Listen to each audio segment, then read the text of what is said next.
push this big deal that he wants everybody to know about. What is the mission? Basically, the number one most subscribed YouTuber has 67 million subscribers. There's another channel with 66 million about the pass-up, and so I just wanted to tell you guys to go subscribe to PewDiePie because, you know, Mike DeWine has a long history of opposing funding for Medicaid. Medicaid expansion has helped hundreds of thousands of Ohioans. Mike DeWine, how dare you side with drug and insurance companies over the interests of our patients and our community? I want him to remain the number one most YouTuber. It'd just be a shame if he got passed.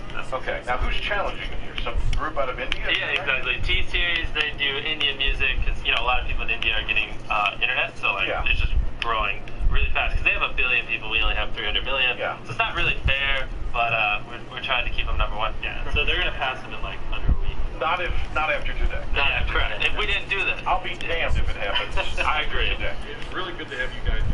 Thanks a lot. If you're at an airport and you're waiting for your baggage, we don't have ads for you. We need your help. Subscribe. We just got pushed out of the way. For our ad. So we're here at an airport. This is TSA. Apparently TSA isn't open. But if you look right through here, on the other side of TSA, there's our ad. PewDiePie. This is the Daily Reflector. Jake, what do you see at the top? I see subscribe to PewDiePie. Let's click on it. What happens when you click on the ad? Oh, it takes you to PewDiePie's channel. Now let's refresh it just so they know it's real. Alright, I refreshed it. Still there. Boom. Another ad here. Guys, even when you go on the Daily Reflector, because I know you all like to read news because you're educated little kids, you're still... What if the truth destroys our economy? This video will prove the Earth is flat. No joke.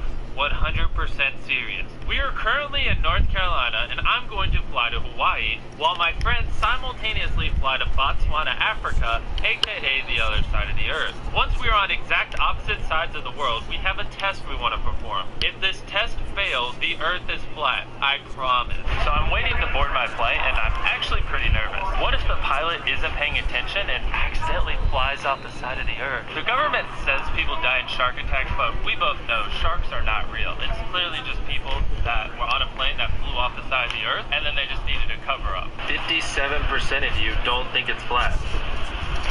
20. Some crazy nut jobs still believe in it, but obviously they're insane. It's clearly flat. Here's all the proof, which means our earth is flat. Fortnite wouldn't be wrong. What you're looking at right now is a bunch of clouds. You may not know this, but clouds are actually made by the government to disguise the fact that the world is flat. Think about it. If it wasn't for these clouds, you'd be able to see to the edge of the earth. That would ruin everything. We made it, guys. We almost were late. Is Earth round or flat? Flat. If you put water on Earth, it would fly up. Alright, so we just heard that our flight got delayed because of a ground stop, but this will not stop us. Is there any chance we're gonna like fall off the edge of the Earth? Don't say that. I have no idea how ready we're on. I think this is gonna be the proudest moment of my entire life. We're gonna disprove all our teachers. T-minus 20 hours till the world gets woke. Alright, I'm headed to New York safely. Pretty excited about going to Africa. Earth is flat, right? No. Do you know if the Earth is round or flat? Is the Earth round or flat? Round? What? Yeah, is the Earth round or flat? Exactly. You got it right.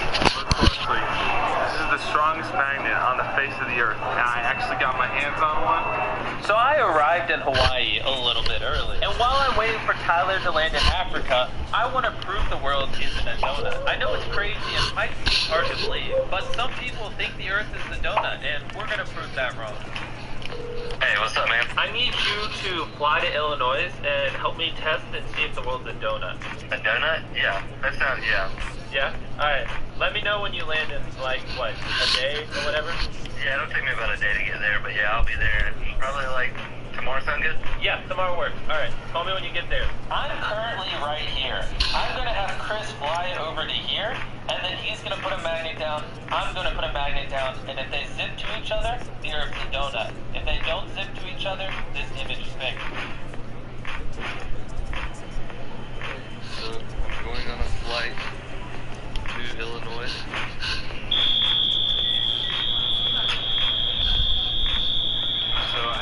found that we have the strongest magnets in the world. It might have set off some kind of alarm. So we turned off the magnet real quick and made the alarm go off. So we'll turn it back on when we get that. Made it. Made it through the doors. This is outrageous. I just got on this plane. I have no idea how it's about that. Free for everyone. You just put them over, now you can't see anything. The government literally uses these small little blindfolds to shield your eyes. It's disgusting. So the flight attendants made us put down all the windows just so we couldn't see outside because it's quote unquote bright, when in reality we probably would see the end of the earth. So while we're waiting for them to land in Africa, I just want to explain the science behind a flat Earth. A lot of you were wrongly indoctrinated, and I just want to explain things to you. You see, gravity isn't real. Earth is just always moving up. Now, it may have looked like gravity pulled that ball down, but what actually happened is the ball sat in the air, and Earth came up and met it. For real, guys, if the Earth was spinning at 2,000 miles an hour, don't you think we would just fall off? Obviously, the Earth is flat, because if you spin at 2,000 miles an hour while flat, you don't, even I don't know what I'm saying. Another theory that I know a lot of you are fans of is the cat theory, and I just want to say this is obviously fake. I mean, cats can't breathe in space. I know cats are sometimes this big, like, you know, the size of planets, but just thought I'd point that out because I know a lot of you believe in the cat theory. But just because I don't believe in the cat theory doesn't mean I don't think the turtle theory is plausible. Obviously, I'm not stupid. I realize turtles can breathe in space. My only issue with the turtle theory is I just have a hard time believing, you know, turtles can move that fast through space. I'm not saying it's not possible, you know, I'm not blasphemous. I just have a hard time believing it. This right here is what Earth looks like.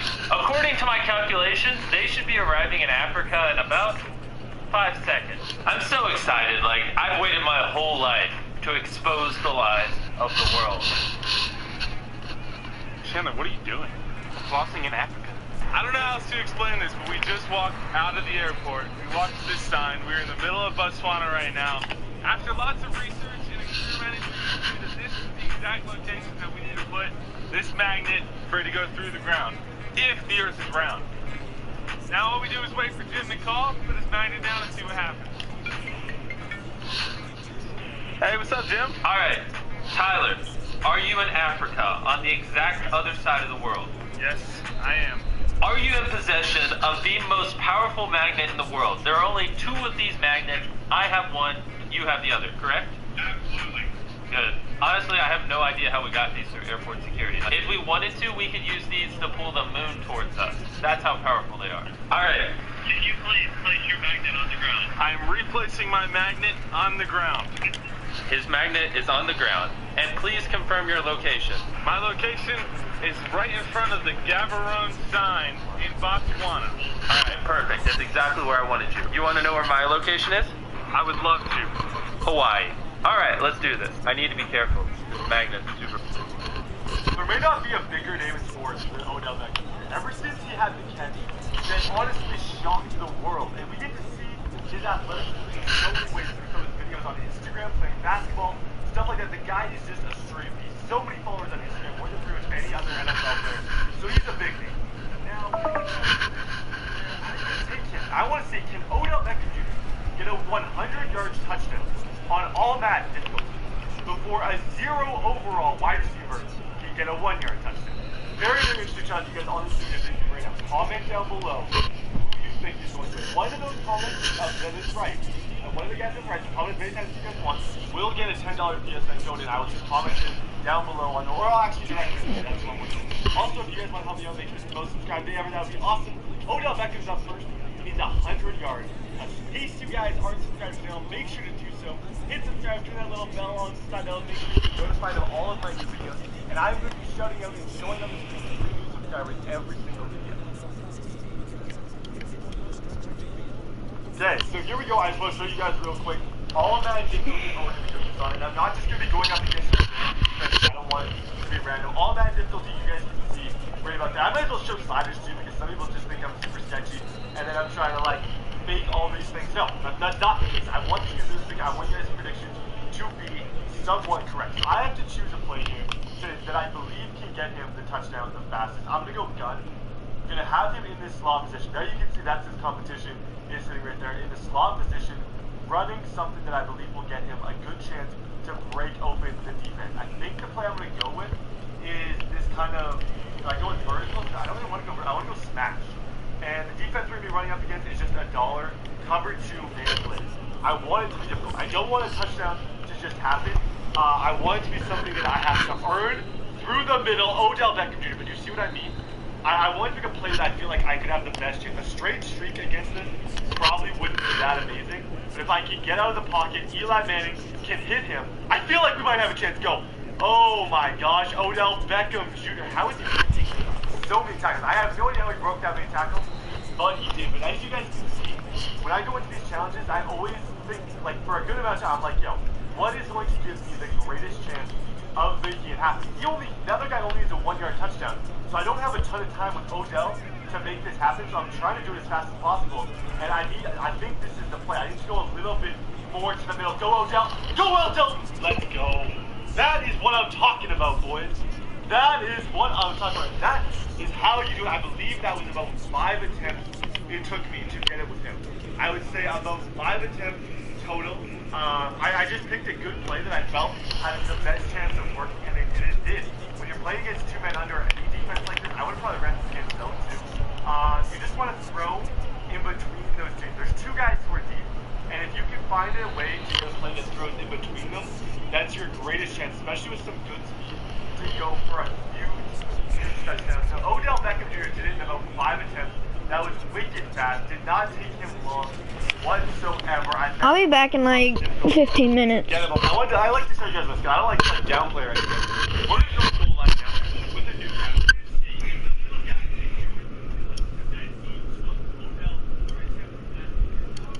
Okay.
Daniel, you there? That's going to be touched. The only things that I'm gonna mess with, and then I'm gonna take Alright. down trucking.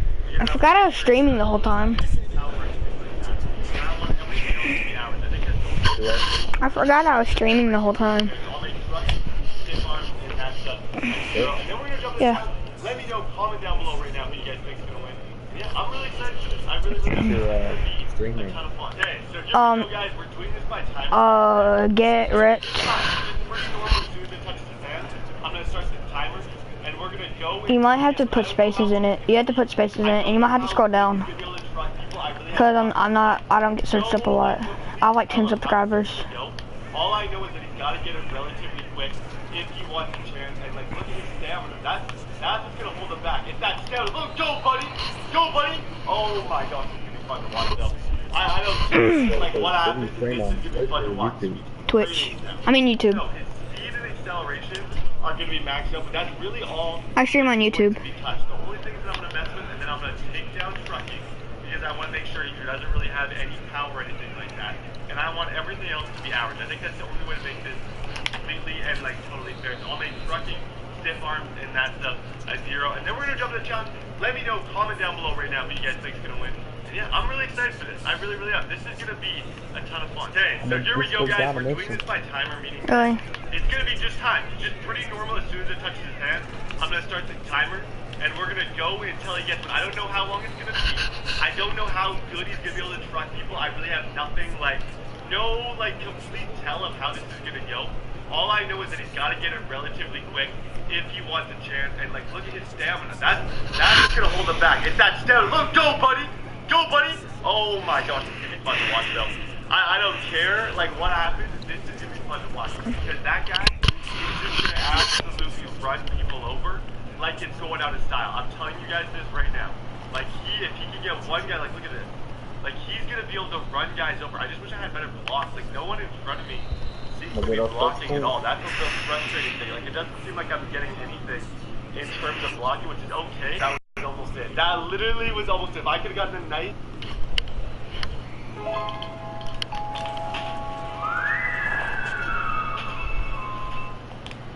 It is finally time, guys. I've been waiting for this all week. We are starting the best position in the NFL tournament. This is our first matchup, the quarterbacks versus the wide receivers. If you guys want to go ahead and skip straight to the game, it will start right here. As you can see, the Cleveland Browns, aka the wide receivers, they come out to a 38 overall. They get 75 overall offense and a 1 overall defense.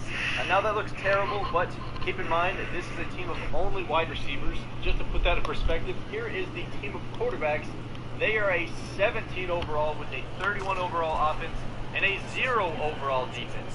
So needless to say, the quarterbacks are the huge underdogs in this game. I will say though, last year, the quarterbacks, they put up a good fight. They went into an overtime game with the middle linebackers. Unfortunately, they lost there, but it's a new year, new opportunities.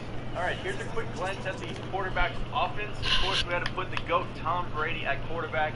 Running back is Cam Newton. Ryan Tannehill, funny story, he actually played a little bit of wide receiver in college.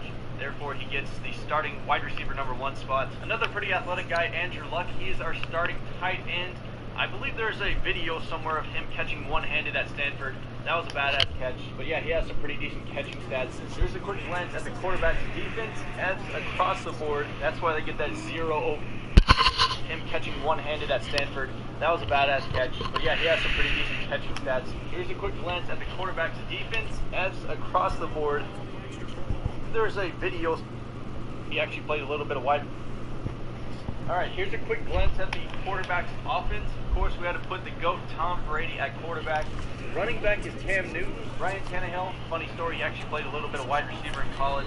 Therefore, he gets the starting wide receiver #1 spot. Another pretty athletic guy, Andrew Luck. He is our starting tight end. I believe there's a video somewhere of him catching one-handed at Stanford. That was a badass catch. But yeah, he has some pretty decent catching stats. Here's a quick glance at the quarterback's defense. That's across the board. That's why they get that 0 overall. I try to put the fastest guys at corner and like the bigger, stronger guys at linebacker. That's why we have James Winston at MLB #1. Ben Roethlisberger will be doing the kicking and punting duties for the team. 63 kick power and 65 kick accuracy. Hopefully that is enough to at least make an extra point or something for this team. They had a lot of troubles with that last year for sure. Here's Drew Brees for the extra point. Can you not build on the dance floor? That was You can in certain spots. is the wide receivers offense. As you can tell, they're already a lot better. They have guys who can catch. We got guys who can walk a lot better than quarterbacks, obviously.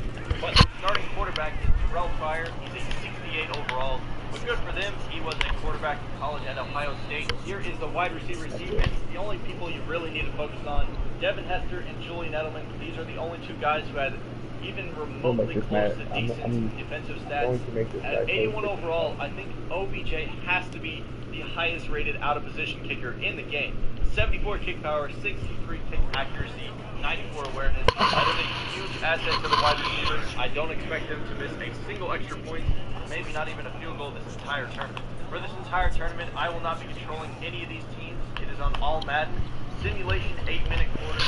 It is finally back. I have been waiting on this series to come back for the longest time. It is finally here. Quarterbacks versus wide receivers. A team that won the tournament last year versus a team that got put out in the first round.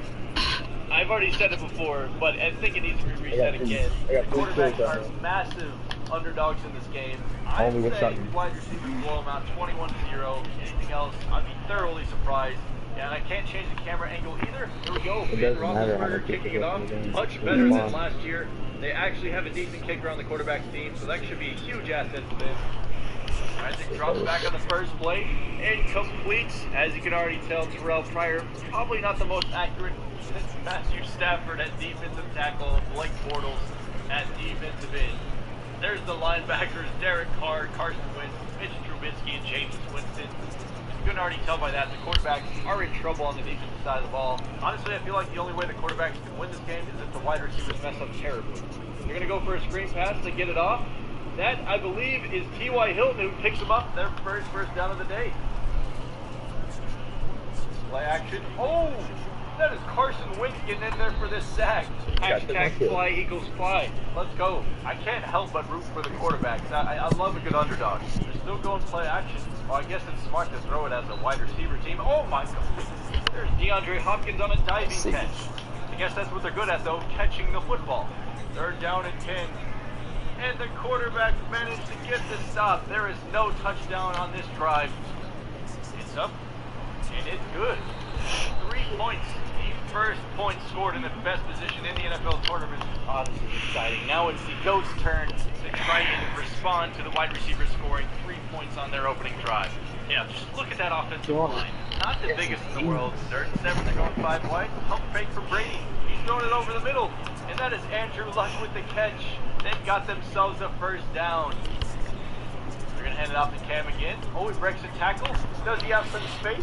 Julian Edelman's there to finally bring him down. I don't know why, but this is just so satisfying and entertaining to watch. I love this. They're in the red zone now. Can the quarterback score? That is a handoff to Deshaun Watson, who's got some pretty good blocking. That is 3 first downs in a row for this team of quarterbacks. Brady has all day to throw. Over the middle to RG3. That is a touchdown. The quarterbacks take the lead against the wide receivers. The former champions are now losing to the dang quarterbacks. What? Here's the problem they had last year. Can they make the extra point? Big Ben off of the front upright. They don't make it, so they're only up by 3 points. Damn it, Big Ben. Scored a touchdown on offense, though. This is something they did not do all of last year, so I'm proud of the all-ready quarterbacks. They're down. Time to step up and make a play, wide receivers. Mike Evans, the tight end, is in motion. They're going to hand it off. No one is touching Antonio Brown, and he goes off for a huge gain. 24 to throw over the middle. That is Julio Jones, who is not even touched. He walks into the end zone, and they are going to take the lead right back from the quarterbacks. We got ourselves a football game. You know, we chasing the extra point, though. Yes, they do. All right, Brady and the QB's offense back out on the field. Cam Newton, ooh, brought down from behind from Jordy Nelson. He had so much room to run that. We're going to hand it off to Cam again. He breaks the tackle. He breaks another one. Cam Newton is a tank. He got the man open in the flats. Oh, Brady's going down. That is Devontae Adams on the sack right there. So much time to throw, but finally he's going to go down. Adam Thielen, I believe is how you say his name.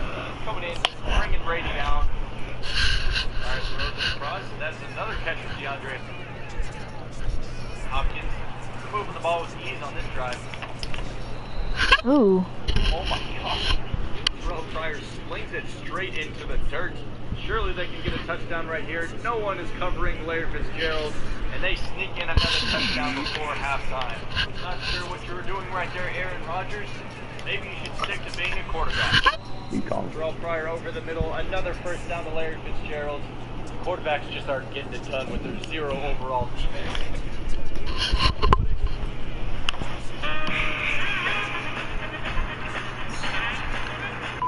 You're going to hand it off. 0 overall defense.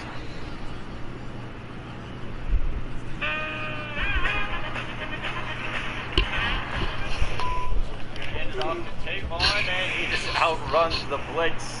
Closing in on the fourth quarter, it is starting to get ugly. Come on, quarterbacks, I know you got it in you. Throw the ball, Brady. Just get rid of it. What are you doing? You got to get rid of it now, Brady. Oh, he breaks off the sack, but he has to throw it. He throws it. It's a wide open Russell Wilson, who has a beautiful spin move up to the 9-yard line. That is a 40-yard reception, and the quarterbacks have some hope. Time to shine. He finds a man, Russell Wilson again. The comeback could be alive. They have 6 minutes left. Honestly, in my opinion, I would go for 2, but the CPU is going to take the points, and Big Ben actually made this one, so now they're down by 11. Who's getting in the backfield? He's throwing it across. That is a catch to DeAndre Hopkins. He's still going. Finally brought down by Marcus Mariota. 222 passing yards right now for Terrell Pryor. Dang. Come on, quarterbacks. I believe. Bring enough down. Blake Bortles. Oh, Antonio Brown somehow managed to escape all of that. Holy crap. Nope, that's it. Quarterbacks have no hope. It is all gone. There were 3 guys on top of him. 4 guys. And Antonio Brown escapes the tackles. James Winston, Blake Bortles, Matthew Stafford, Aaron Rodgers, you're all fired. And Brady v. Brady. Pump fake. He's throwing another dart over the middle to Andrew Luck. He's still going. Oh, finally brought down. Brady stepping up. He's launching it all the way to the end zone. Who's making a catch? Russell Wilson almost hauls it in the back of the end zone. But that is going to bring up a 4th down. Who's getting open? You got Cam Newton over there, at least from what I can see. He gets the first down. That is to Ryan Tannehill. Yep, they're going to have to go and hurry up the rest of the game. Down by 3 scores. Brady. Oh, the chalk block from Cam Newton to the back of the end zone. It's hauled in by Russell Wilson, his 2nd receiving touchdown of the game. Beautiful throw, beautiful catch. Big Ben, it's all up to you, boss. And yep, that's going to be going to the wide receivers. I think they touched it early. Oh gosh, there goes Antonio Brown getting the first down. That 11 will be the end of the game. And with that, the wide receivers will take. What's your highest? Ball game is over. I'm still impressed with how well the quarterbacks played, to be honest. I thought it was going to be a lot worse. Terrell Pryor, of course, had a great day. 17-23, 238 passing yards, 2 touchdowns. Tom Brady, this guy would not quit. 16-21, 227 passing yards, 76% completion percentage, and 3 touchdowns. Brady was just being Brady in that game. I thought he was going to put together some sort of amazing comeback, but he couldn't make it happen. Antonio Brown, 95 rushing yards off of 15 carries and 1 touchdown. Cam Newton, a solid day at running back, 10 carries for 41 yards. Did not get in the end zone, however, but he did break 3 tackles. DeAndre Hopkins led all wide receivers in this game with 98 receiving yards. Russell Wilson. What's up, fellas? I am not the expert. Welcome back to the best position in the NFL tournament. This is our 2nd game of the series. We have the running backs going against the linebackers in this one. These are 2 very good teams. Honestly, I think they both have a chance to go all the way in this tournament, so it should be a pretty good game. As you can see, running back teams 31 overall, 63 overall offense, and a 0 overall defense. So that's obviously playing. And also another thing you guys might be questioning, why is Devin Wade, David Johnson in this picture? Well, in real life, you know how David Johnson got hurt early on. That's when I started making these rosters. The way I make these rosters is on like the main menu, and you can't turn off injuries there, so I had to just basically create another player with its exact same height, weights, and attributes. So yeah, that's the reason why some people have weird faces. Now this team is where it's going to get scary. The linebackers, 62 overall. They have a 27 overall offense, which is not that great, but their defense, perfect 99 across the board. Forgot to mention this, but if you guys don't care about the rosters, the game will start right here. Here is the running backs offense. They have a lot of talent in a bunch of different places, and that's why I think they have one of the most well-rounded teams to go all the way in this thing. Their starting quarterback is Blake Sims. This guy was a quarterback in college. He has the best accuracy stats, and I believe the best throw power out of any running back in the game. He is the backup at 54 overall. He was also a quarterback back at Michigan. And the third string quarterback of the running backs is Darren McFadden. Does not the best throwing stats. Le'Veon Bell starting running back for this team. He's the highest rated running back. I feel like that's easy for them. Their wide receivers, though, Christian McCaffrey catching the football. I think Ty Montgomery is actually a converted wide receiver to running back. So yeah, that's a huge asset to them. Defense, I don't know. I just kind of put it together. They didn't have anyone who was kind of standing above anybody else. The linebackers is what I think is funny. I put a lot of guys that had like good trucking stats, AP, Marshawn Lynch, LeGarrette Blount. They're all the linebacking core for this running back team. The kicker for the running back team will be Tim Hightower, the same guy that we used last year. 74 kick power, 65 kick accuracy. Very, very good kicker for an out-of-position player. Moving on to the linebackers offense, Darren Lee is their starting quarterback. Don't ask me why he has any throwing stats. I couldn't tell you, but then again, I didn't really do that much research on it. He has 70 throw power, 51 throw short, 48 medium, and 40 deep. So, I mean, he's 36 overall. He can kind of throw it, but if he throws a couple errant passes, don't be surprised. And the backup is Jamie Collins. As you can tell, his throwing stats are trash, so he got a couple of carries in college back at UCLA, if I remember correctly. He has the most well-rounded stats, the highest overall for a linebacker, switched to running back. Last year, a lot of people suggested that I put Ryan Shazier back there at running back. He's a 47 overall, but I think I'll make him like the third down running back or something like that. Try to split the carries between these two guys. Their defense, on the other hand, is ridiculous. There's a reason they're 99 overall. You got Von Miller and Khalil Mack blitzing from the outside corners. You got Luke Kuechly and Bobby Wagner in the middle. Sean Lee, I mean, everybody on this defense is a huge playmaker. Probably their biggest downfall will be their kicking game, though. Brian Arakpo, 13 kick power, 6 kick accuracy. They are in trouble. This should be a fantastic matchup. We have a team that made it to the finals last season, going up against probably the best defensive team we have. We're talking about one of the best offenses versus one of the best defenses. Should be dope. I'm excited. Let's do it. Here goes Brian Arakpo on the opening kick, and it goes all of like 20 yards. Oh my goodness, 3 plays in. They have 2 penalties already. That one is a false start. Shooting themselves in the foot here. 2nd and 25. Oh my gosh, they try to run it straight up the middle. Le'Veon Bell just stuffed. Yeah, that offensive line did not stand a chance. Can the linebackers do anything on offense? Look at this hole right out the gate. Giving it to Miles Jack again. He's got a good block. He's still moving. Oh my goodness. 2 rushes, 21 yards. 1st and 10 now. They're going to hand it to Miles Jack again. This time he finally stopped. Oh my goodness, there's an injury. Miles Jack is down. Well, he looks so promising. It took him 3 plays, and he's already injured. Wasn't expecting any injuries in this type of thing. There we go, Ryan Shazier, his first attempt. Not many yards on that one. They have themselves a 3rd down right here. It's going to be a screen pass. He won't get it off in time, though. Jordan Howard of the Chicago Bears brings him down. Oh boy, field position is huge in this tournament. Can Brian Arakpo help them out? It's a wobbly one, but at least it went straight. I believe that is like a 12-yard punt. Got some pressure on him. Throws one, incomplete again. 0 for 3 on the day, Blake Sims. Play action on 3rd down. Quick pass, once again, incomplete for Blake Sims. He's been disappointing today. They're going to have to punt it away again. I didn't realize they gave Mosley the pink tips on his hair. Someone actually sat down and spent time coloring in C.J. Mosley's hair. Yet, we can't get new features in franchise mode. This is a handoff. Oh, look at Shazier go. Darren Lee. Mark Barrett with a diving catch. Are you kidding me? In the red zone now. They're going to hand it to Jalen Smith again. To get another 1st down. They are just moving the ball with ease. 1st and goal. They're going to throw this one.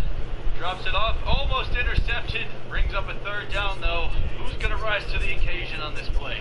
Got Bruce Irvin in motion. They're going to hand it off to Shazier, who is stopped behind the line. Marshawn Lynch getting in the backfield. Brian Arakpo, we already know he cannot kick. 13 kick power, 6 kick accuracy. Can he make this one from the 5-yard line? Not even close. He barely even got it over his offensive line. Very good. Inside their own 5 still. And this one up to Le'Veon Bell. He's hit pretty far back, but that is on the 1-yard line. No safety here. Oh, they're in dangerous territory, though. Don't get a safety. That's all you're asking of your team right here. Just get rid of it. They're going to try to run this one. David Johnson plows through for 1 yard. Can they get it away right here? Tim Hightower gets it away cleanly. Pretty good punt, too, for a running back. Oh, they're going to play action, but he gets hit in the backfield off to the edge. There goes the punt. It's up and away. At least it got past the marker. Blake Sims throws a dart across the middle. Matt Forte grabs it. Biggest play of the day so far for the running backs. Past midfield, Le'Veon Bell still not able to get anything going.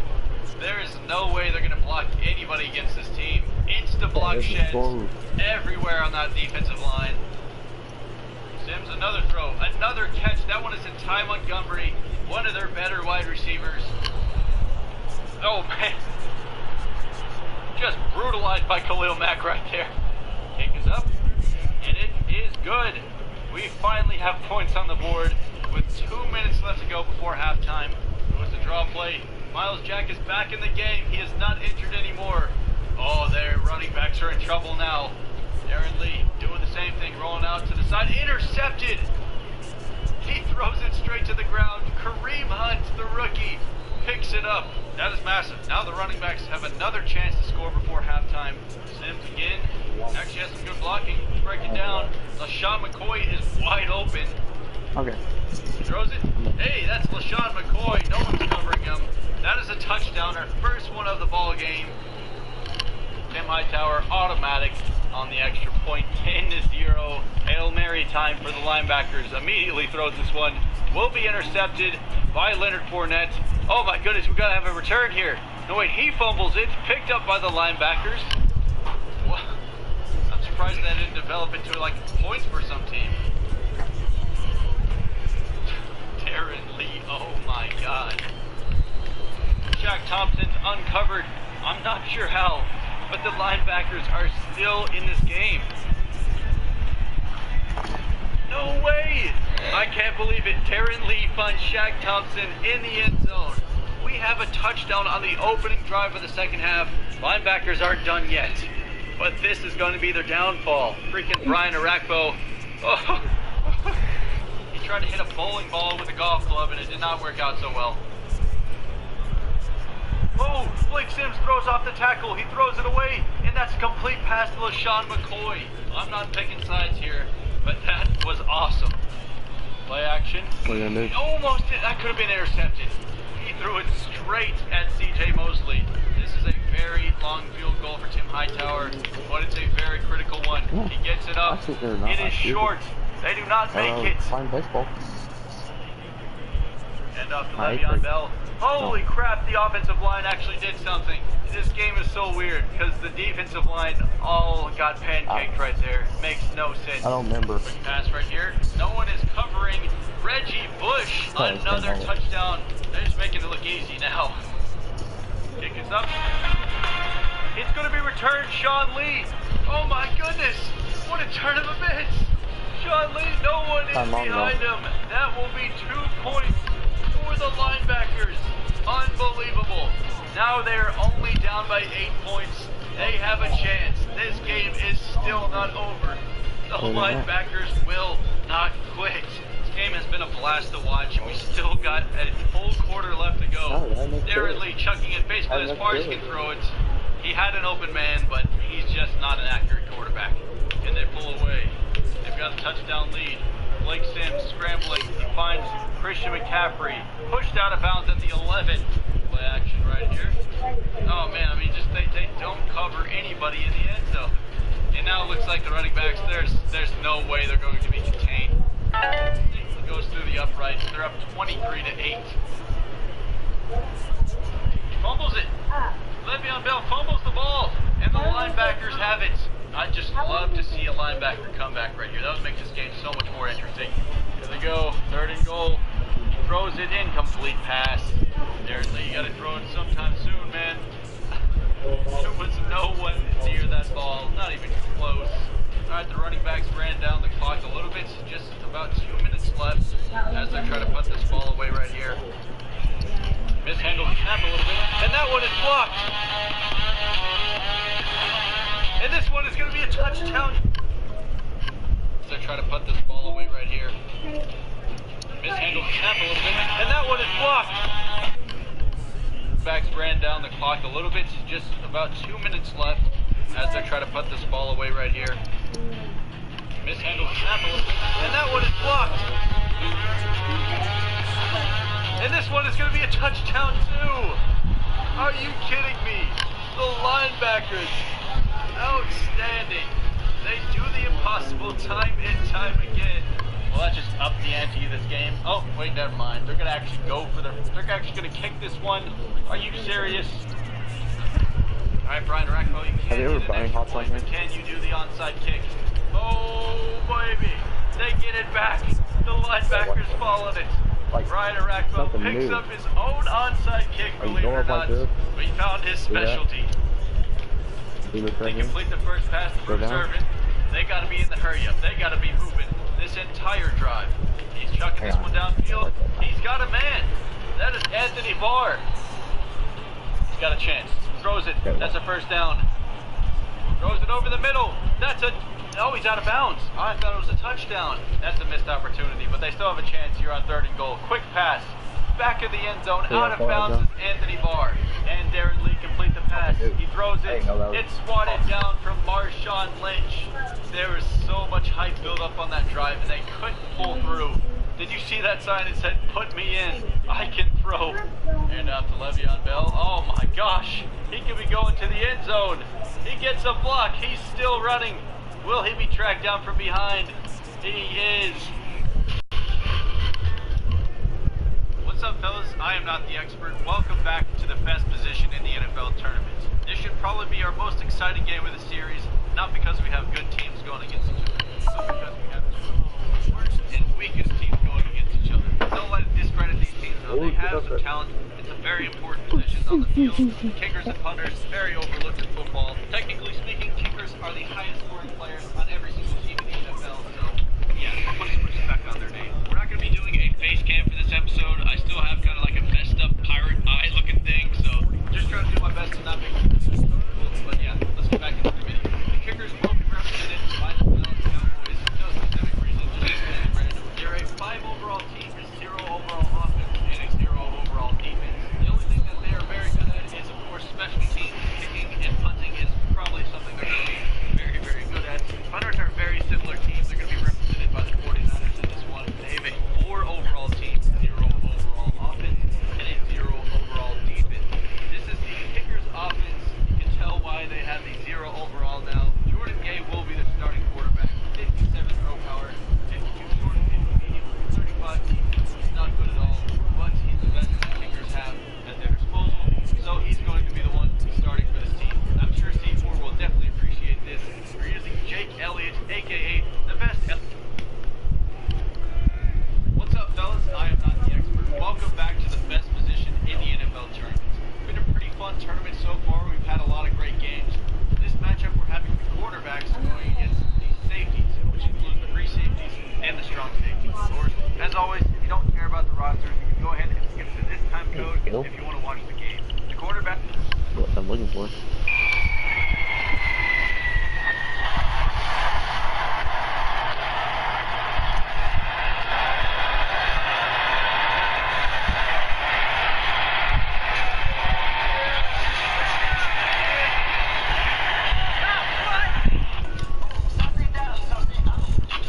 I'm excited for the game. I'm excited. Yeah, man. Hey, man, you're a young entrepreneur, man. I love it.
That was a kill.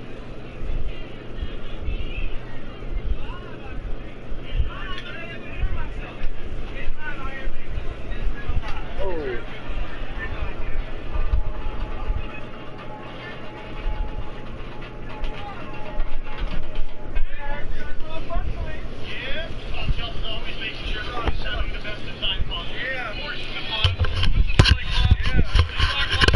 I'm back. Okay. Oh, man. You do not want one of these. You do not want one of these. This is a bad, bad thing. I love this play Dominic.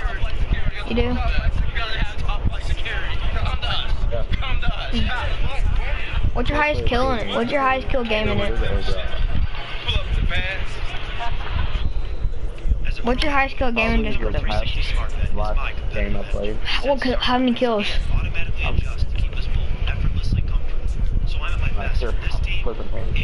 Oh, my highest is 11. I got that today.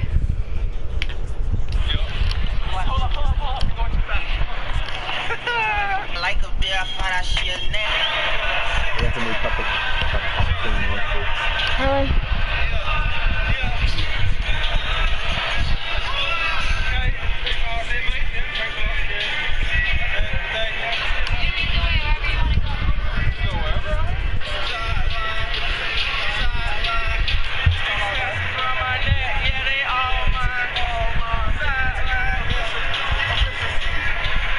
Somebody call a vet, my dog turned out to be a rat. I'm a sick pimp, got a 6 cent. Hold you in a dime, you just 6 cents. I've been on the beat. Yeah. Hey, Mr. Kicker! Hey, Mr. Kicker! Alright, fuck him, bitch. All I want is money, all she wanted me. She just wanna be loved, she just wanna be pleased. Let's go. Third fumble of the game.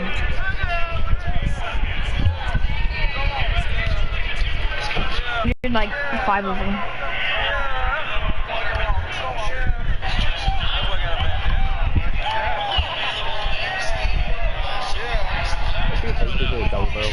Yeah. Hate people that have the game with double barrel. Yeah.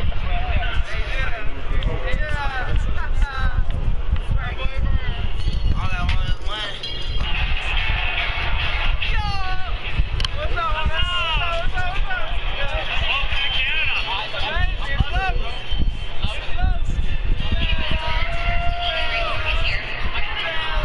She just wanna be What? loved, she just wanna be pleased. All I want is We go wherever we want with this shit, man. We go where we want with this, man.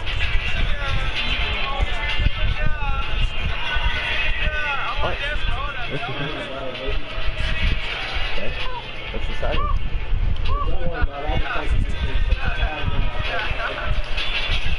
Another fumble, but they recovered.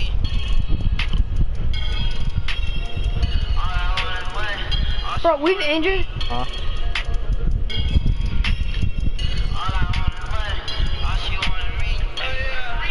Bro, we've injured 3 other people. Almost 4, I think.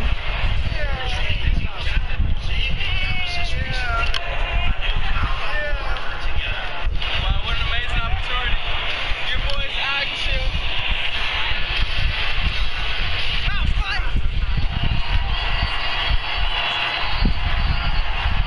We're all over that.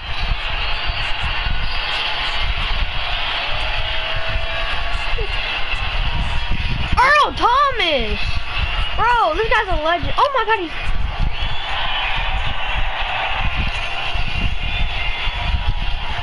Got quadruple team here. How can somebody quadruple team me? Do what? How is it possible to get quadruple team? Well, whenever you trying to be aggressive and you're coming around and there's like 4 of you on. That's 1 broken tackle, that's 2, that's 3, that's 4. That's 4 broken tackles on 1 play by a defensive player. Spectrum TV has more HD, more on-demand choices, on more...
Don't get him. Hang on.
You going?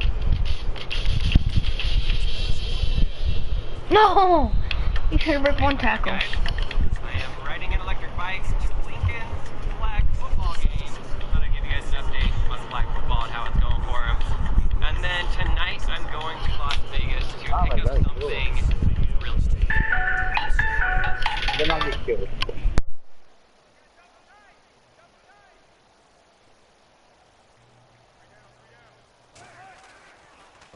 Gonna throw. Flushed out right. Going deep for Diggs. A swing pass caught. And he will get into the end zone. It's another touchdown. This thing is ugly. And with that touchdown pass, he has broken the record for the most in a single game. What an incredible day for this guy. How did we get this lucky to be here to see this performance? Touchdown pass after touchdown pass after touchdown pass. An amazing, incredible day. And he'll get into the end zone as the two-point conversion is successful. Partner, they're up big. They snapped the ball from the 15 for a regular PAT. Yet they fake it and get it. Is the kicker's leg tired? You want me to go? Huh? You want me to go? We're going over. I don't know. It definitely stings, and I know the guys that I played for, they wouldn't be as mad at the opposition as they would have been at us for allowing that to happen. Now whistles, and we've got a man down. A man down here following the kickoff. We'll step aside and get a report when we come back to Denver.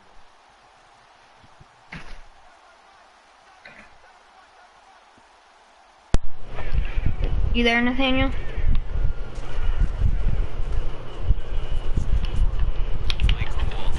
Tomorrow is a big day. I made a giant impulse buy. We're buying another Tesla. It's crazy. We had a Model S before, then we bought a Model X. The Model 3s came out. We've been debating on what we want to do. I obviously went out to Sweden to look at the Mercedes SUV version car, electric car, but it's not going to be out until 2020. We really want to go all electric and get rid of our Honda Pilot and get ourselves an electric car. So we did it. We bought something. It's a crazy good deal. I don't know if I'm going to tell you what it is today, but let me know in the comments, which car should we get? Another Model X, a Model S again, or a Model 3? And if so, a Model 3, what kind? Dual motor, performance, or just a standard? So that's what's happening. Anyway, let me ride my bike. We don't want to be late to the game. Let's do this.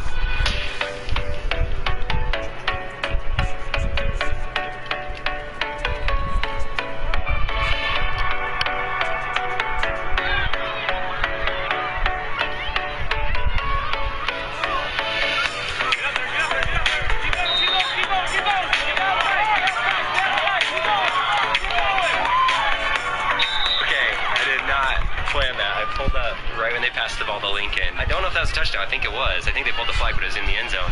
So Lincoln is in 7th grade, and all of his teammates are 5th graders. So yes, Lincoln is tall. He's getting taller, but the kids on his team are really, really tiny. It's 12 and under, so Lincoln's not. He's 12. There's just a lot of kids that wanted to play up, I guess. Did you score on that? see from where I was. No, they picked it. What? The guy reached in front of me. No, when you caught it and just ran all the way there. No, I didn't score. It was like 5 yards short. Good play though. So he's been in for 3 plays. He has almost a touchdown, and he has a pick.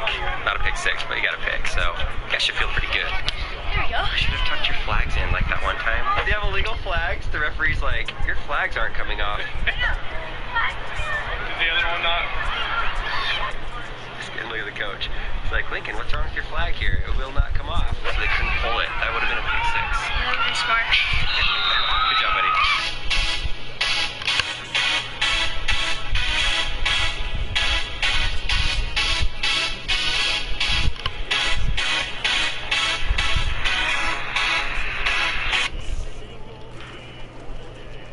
Prices are dropping at Rent-A-Center. We've lowered prices on your favorite big brands. Plus, own it for less with 6 months same as cash and get free same-day delivery. Hurry in and save like never before at Rent-A-Center.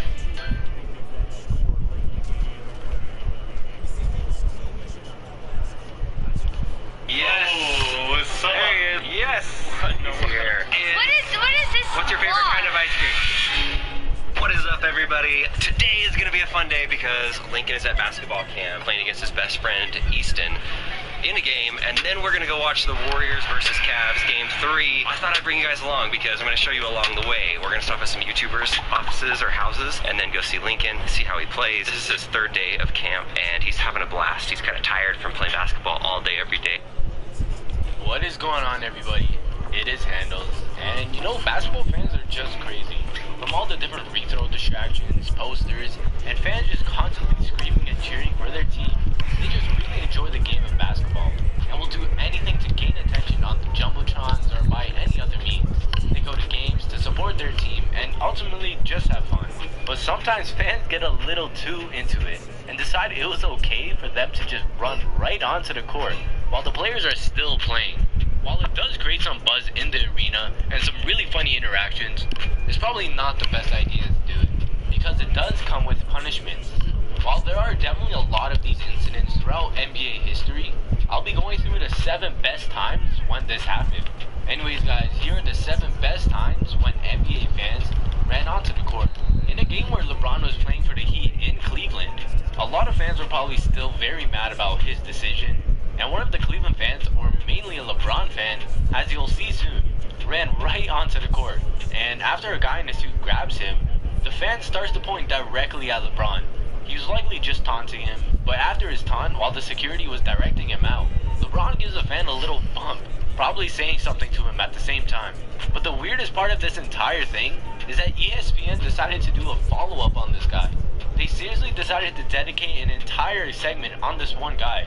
And what did you know? This guy is just crazy. He seriously has a thing for LeBron James, even more than Cash Nasty. And if you saw Cash's LeBron room tour, yeah, he definitely has a problem. But literally all over this guy's room is pictures of LeBron James, a bunch of shoes of his, and even his bed's blanket has 2 LeBron James pictures on it. I don't know if you can even call this guy a fan of LeBron. He has an obsession, or just like a fetish for him. ESPN revealing this guy's background just goes to show how crazy these people really have to be to even attempt running on an NBA court. And if you wonder what happened in the end with this guy, he was banned from Quicken Loans Arena for life and is now never able to see LeBron play in person ever again. And look at this, a crazy fan has run out onto the court.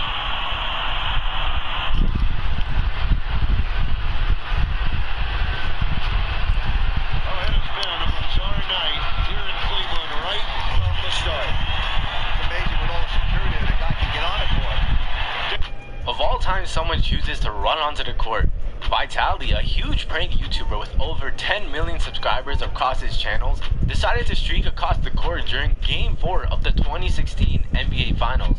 I'm not sure what he was thinking doing it, probably just to make a funny video, but if you know him, then you probably know he did the same thing by running onto the field during the World Cup.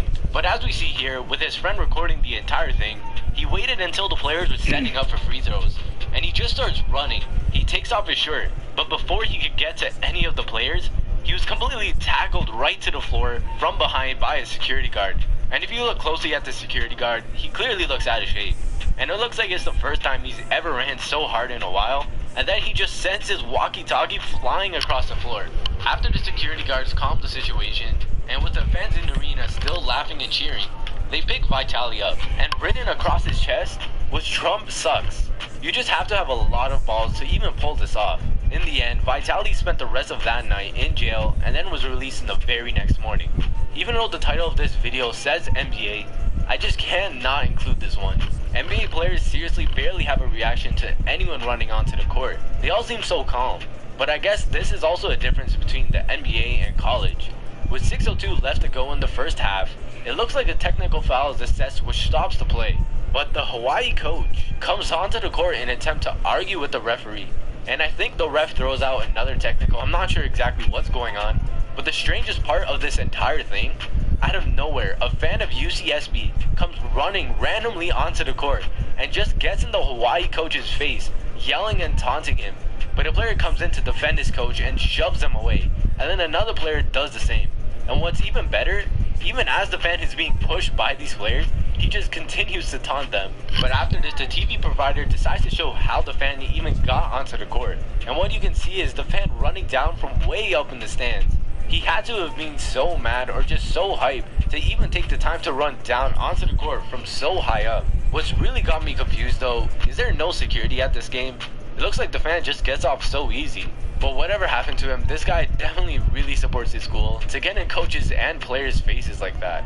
This next one is just weird. I have no idea what this lady was trying to do, but in a game between the Nuggets and Lakers, the Nuggets were about to set a play until the fan just walks right onto the court. I have no idea what she was trying to do. Like, was she trying to get one of the players' numbers or an autograph? We'll never know.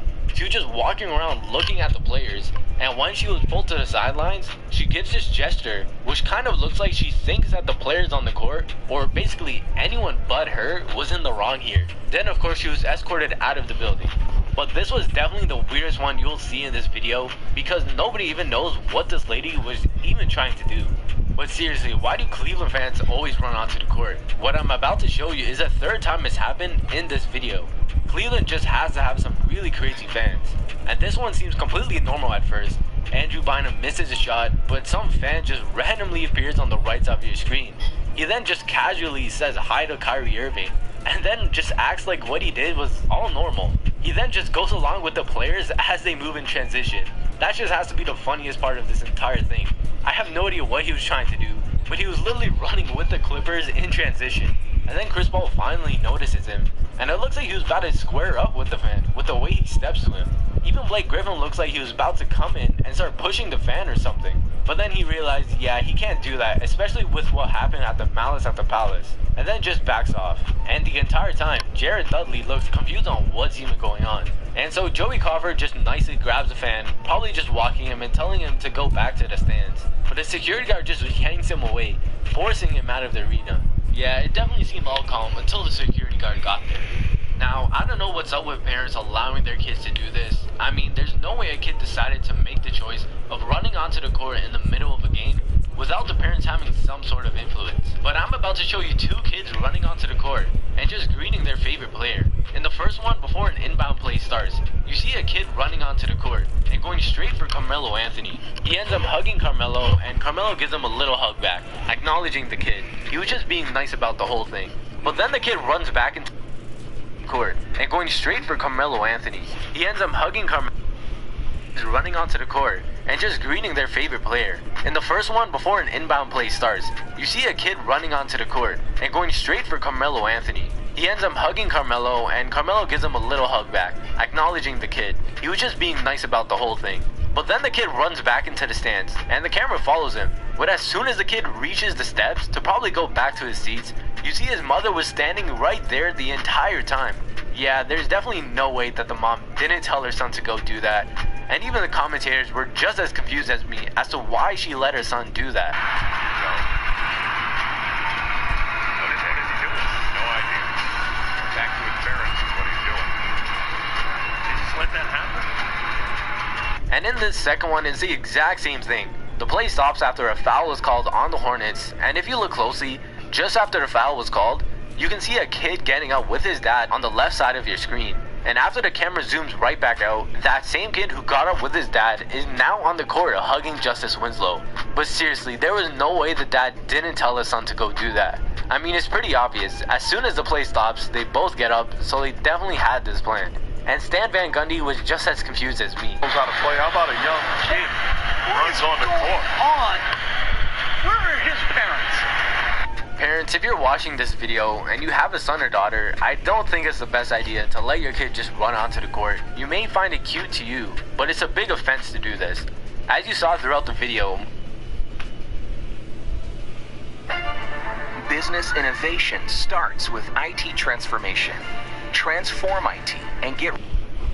What's up, guys? Mike here, and today we are looking at the 12 most absurd calls in NBA history. Now, you know, we all give the NBA crap from time to time, because sometimes the officiating in games is just a little questionable, just a little. And sometimes the refs do make several horrible calls in a row and potentially decide playoff series. Cough Kings Lakers, cough Heat Mavericks, cough Bucks Sixers. Was that discreet enough? But yeah, so this isn't a conspiracy video. We're just looking at the 12 worst calls of all time. These are horrible. Trust me, you're in for a treat here. So let's just jump into the video. Number 12. I guess somebody found him. You can see that at the time, real life was actually pixelated, not like the high definition world we're living in today. And we see Keon Doolin get the ball, spin, and then draws a shooting foul from his own teammate. He literally just spins and runs right into Marcin Gortat, who just puts his hands up like, I didn't touch him, ref. And somehow that confuses everyone, and the Pistons are called for the foul. I really think it was Marcin selling this. Refs are so used to just calling fouls on anyone who just goes, no, it wasn't me. So they just blew their whistle on instinct. Number 11, the shortest three-pointer in NBA history. Okay, so we don't have to say that much about this one. Just watch as Damian Lillard spots up like 5 feet inside the three-point line. He drains the shot, and the referee somehow calls this a 3. Look at where he's standing. He can clearly see the play, and yet he's just like, close enough. And they didn't even review this. So that actually counted as a 3. Insane. Number 10. Are you kidding me? Here we are, Raptors down 6, 25 seconds left. Kyle Lowry spots up for a 3, bangs it, looks like he gets fouled, and they call an offensive foul on this? How? So yeah, watch, his leg does kick out like the slightest bit, but that just looks like that's his natural shooting motion. I mean, he's catching it, spotting up, fading away, and yet they call an offensive foul, and then call a technical foul on Lowry, and he's out of the game. So instead of being down 3, and he should have had a free throw because that was an N1-3, the ref just goes, nah, Raptors, the Kings have had enough struggles in their life. We need to give DeMarcus Cousins something, some kind of break. So get out of here, Kyle Lowry, which is just so dumb. Like, the ref clearly made a bad call, and then he punishes Kyle Lowry by giving him a technical foul and throwing him out of the game. And Lowry was just running away. It's not even like he was screaming or in the ref's face or saying anything. He just punishes Kyle Lowry by giving him a technical foul and throwing him out of the game. And Lowry was just running away. It's not even like he was screaming or in the ref's face or saying anything. He just ran away in disgust. Number 9. That high five was violent. So we're in the first round of the playoffs. Reggie Evans goes up for a shot, gets fouled, and then somehow gets a technical. No one knows why. So let's just look at this. So after the play, Reggie Evans goes, yeah, Blake, high five, got fouled. Nope. Technical foul, a little too hard on that high five, a little too much bragging. Seriously though, everyone's in disbelief, and they should be. He just got a tech for giving Blake a high five. Or maybe they just called the tech on that horrible headband to bald head to beard combo. I'm just not feeling it, Reggie. You gotta say though, the clear winner of this video is this kid, who I guess is in disbelief about the call, but really just looks like he saw a naked girl for the first time.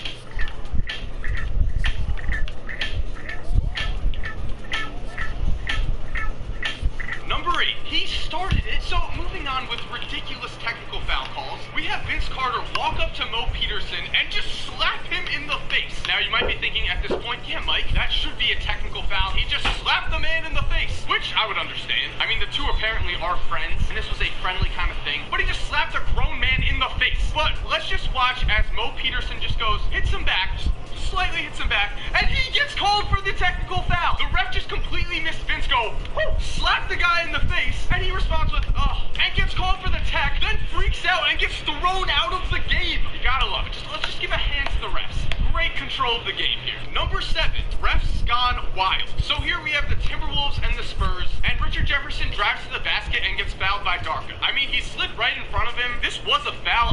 Darko gets so angry, but yeah, he's mad. Which plants the seeds for this. Corey Brewer reaches in on Manu, gets called for the foul, and then everyone just loses their temper. But it's not like anything's too crazy here. But referee Ken Nauer instantly calls a tech on Darko and a tech on Brewer. Again, Darko I can kind of understand here. He's been freaking out, but Corey barely did anything. During all of this, Kurt Rambis just freaks out. And so Ken Nauer responds by giving him 2 technicals in a row, ejecting him from the game and giving us 4 technical fouls in about 10 seconds worth of game time. Continuing, we see that the Spurs miss a shot, Kevin Love goes up for the rebound, his arm gets hit, there's no call, and so then they yell again, because apparently the Timberwolves have been getting screwed. I mean, that's been happening for about 100 years now. The basketball gods just clearly hate the Timberwolves. But yeah, Kevin Love gets called for a tech, which means in about 25-30 seconds of game time, 5 technical fouls are given out by Ken Nauer on the Timberwolves. 5! At this point, everyone's freaking out. We see Michael Beasley just sarcastically clap. Actually, he might just be so high that he thinks his team's on offense, and that all of this is a good thing. We never know with him. And Ken Nauer just calmly looks on. Which is kind of no surprise, because the man looks like he shouldn't be reffing NBA games. It looks like he's straight off the cast of Goodfellas. You know what, guys? That is actually probably what happened here. Darko told Ken to, go home and get your fucking shine box. And that unleashed a fury in Ken Nauer. Okay, let's take a little break from the seriousness of these horrible calls and watch a little bonus clip.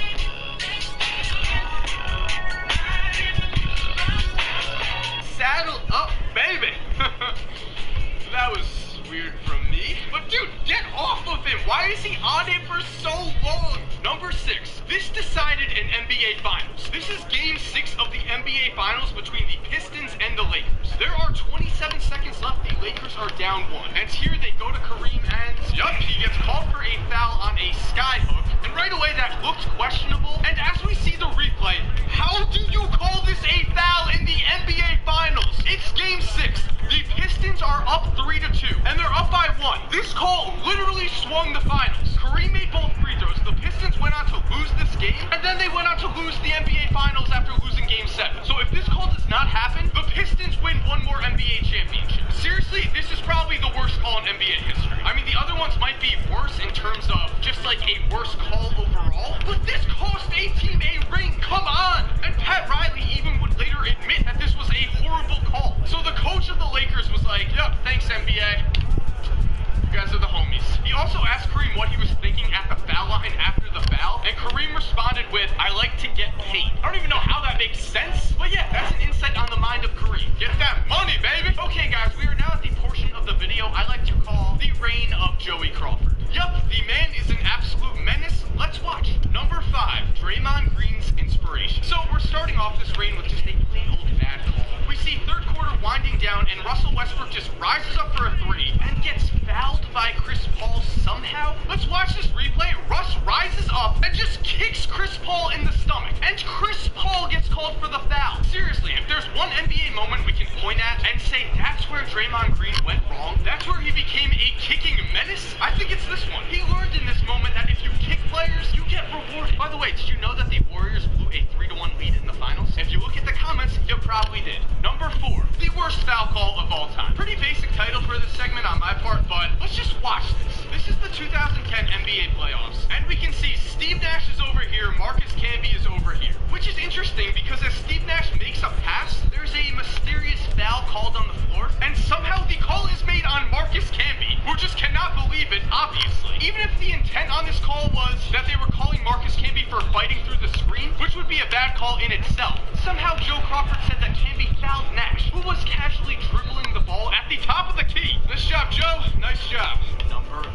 Did you want the ball wrapped? Here we go. Suns again. We see that Steve Nash drives. Maybe he gets fouled by Matt Barnes. Maybe it's clean. I can't even really see from these angles. You gotta wonder, does Joe Crawford have some kind of like secret crush on Steve Nash? Seems like Nash...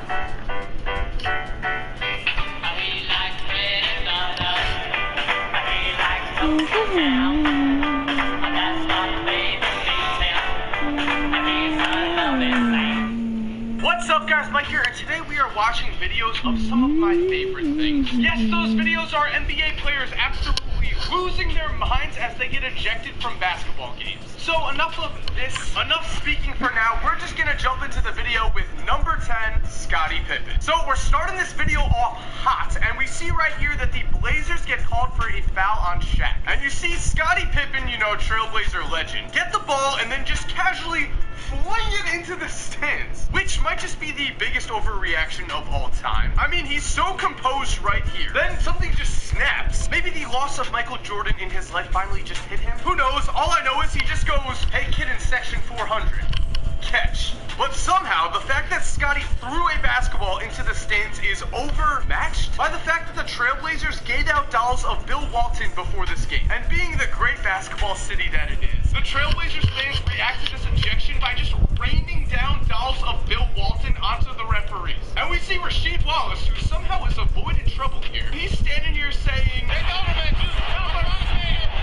he's protecting the ref. And then the greatest line in NBA history. Ugly ass Bill Walton. I mean, looking at this doll, yeah, I can see it. Number 9, Rasheed Wallace. Hey look, Rasheed again. And this time he's causing some trouble because he gets hit by the pump fake, then fouls Luis Scola just twice, and somehow gets angry about this. I think he's probably just angry because his road game is just clearly not working. Regardless, just after fouling a man twice, he causes a big scene, which is, rare for Rasheed Wallace. They miss the technical foul, and he just screams, "Ball don't lie, baby," which to me is just about the greatest thing I've ever heard, because Rasheed actually just gets thrown out of the game for screaming, "Ball don't lie." I mean, who do the refs think they are right now? It's a well-known fact in basketball that indeed, the ball does not lie. And so because Goran Dragic missed this free throw, that means that the referee's call was indeed incorrect. And so when Rasheed reminds the world of this fact, he gets thrown out of the game. Refs, man, I'm on your side, Rasheed. I'm on your side. Number 8, Rasheed Wallace. Again, I'm fairly confident that this is the last appearance of Rasheed in this video, which, is kind of a shame. But we see he gets called for a foul right here on Robert Horry, and it's an N1. And here is Rasheed just talking on the bench, minding his own business. The man is a victim, and he gets a technical foul. Who do these refs think they are? But yeah, N1, baby, let's go, Sheed. But yeah, this greatness is short-lived as we watch this happen. Whack, get out! Whack, get out! I just think they are. But yeah, N1, baby, let's go, Sheed. But yeah, this greatness is short-lived as we watch this happen. Whack, get out! Whack, get out! Whack, get out! Rasheed literally just got thrown out of the game for staring at a referee. For just staring at him. Did not say a word. The man's a victim. Fun story, though. Apparently, Allen Iverson once received a technical foul and, pulled some AI stuff and was about to get a second one and just gave the ref a death stare that said, "If you toss me out of the game right now, there will be trouble." And the whistle just dropped out of the ref's mouth. And he was like, "You know what? You win. You win the game." No, but he didn't call a second technical foul. Rasheed's death stare just wasn't good enough. Maybe if he stared at him with all the spot, that'd be intimidating. Number 7, Grant Hill and Reggie Evans. Because we got a rare twofer here. We see Grant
finals, and he just blocked. Gonna tell you something. With the Capital One Venture Card, you earn unlimited double miles on every purchase every day. Not just airline purchases. Everything. How'd you get in here? Fast shipping. Nice. What's in your wallet? Oh, come on! If you're looking for fast, cheap, reliable mud coins, make sure to check out buymudcoins.com. Link in the description.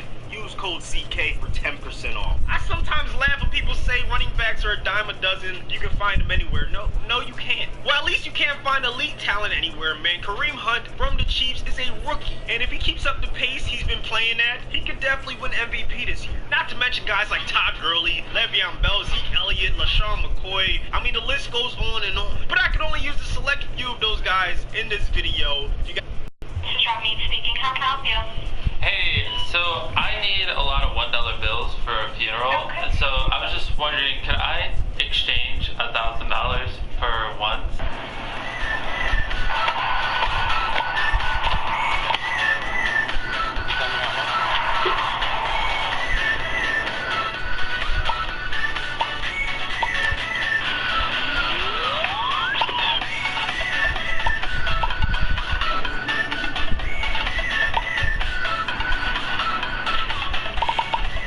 Today, we're going to be buying a car using only $1 bills, and then surprising my brother with the car. Should be a lot of fun. You guys will get to meet my brother.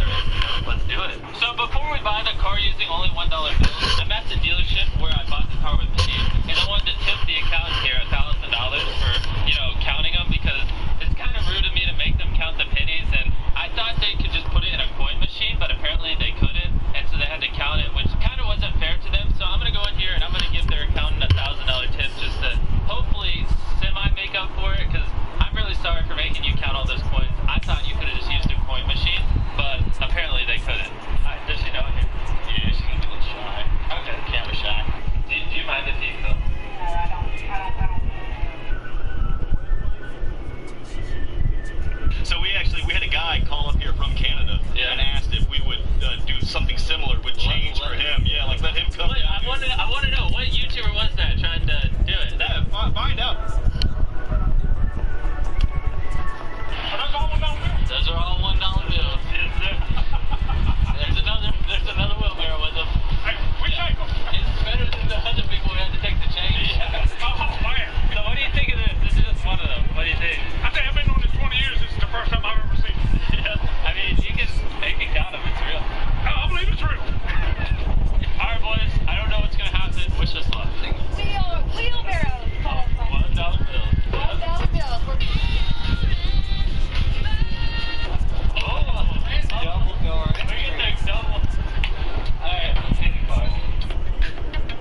microwave,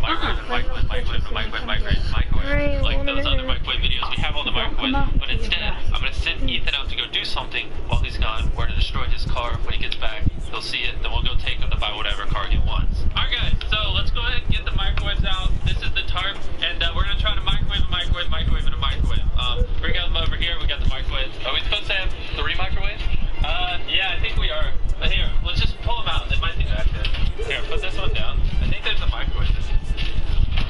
So we're gonna microwave this microwave while microwaving this one. But I do know we have a 4th. Ethan, we're gonna need you to go grab the 4th microwave. We forgot it. Okay. If you could go get that real quick, we'll just film other things while you're gone. Like, we'll microwave the dumb stuff while we wait. What car should I take? You can take mine. The microwave's a little big. I don't think it's gonna really fit in your car.